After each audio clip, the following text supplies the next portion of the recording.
Human trafficking, a very prominent problem in society, is extremely difficult to prove and convict due to the lack of full-time detectives. But here in the West Michigan area, we have a team that's trying to change that. There is no other local law enforcement agency that has a dedicated full-time human trafficking investigator in West Michigan that I know of. We have 3 full-time trafficking investigators, and one partners with the FBI local task force 1 day a week.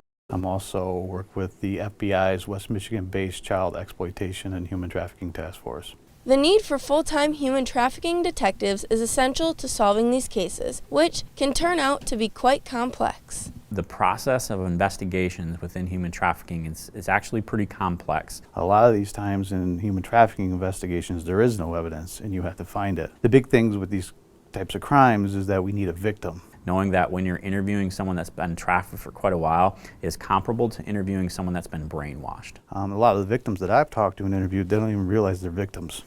On average, statistics show that it takes 6 to 7 run-ins with law enforcement before someone will come forward and say, hey, I think I'm being taken advantage of, I want to talk to the police. Through these challenges, they are able to find ways to build a case in the midst of all the different layers involved. We get tips and reports come up to us from our road patrol.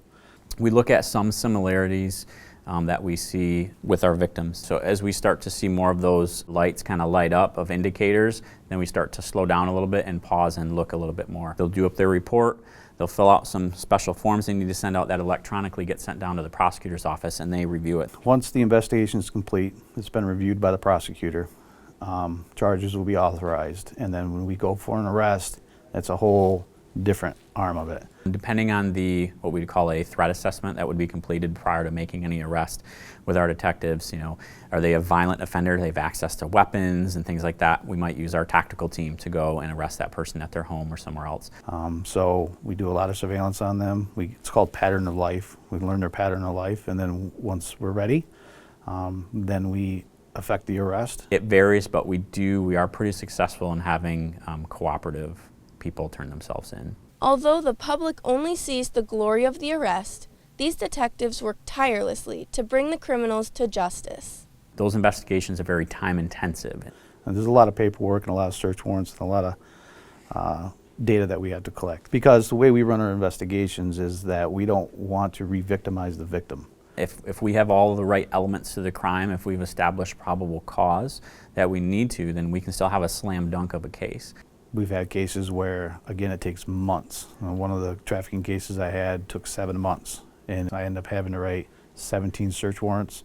It was about 50,000 pages of data had to be gone through. But at the end of the day, there was so much overwhelming evidence on that guy. It was a slam dunk case. And it's not so much about locking the guy up and getting him into prison, but it's actually getting the victim out of that lifestyle and allowing them to have a normal life. And if you focus on the bad and the negative, it'll take you down quick and you'll lose your passion for it. But as soon as you see a victim who's free, who can live their normal life, that's more rewarding than anything in the world.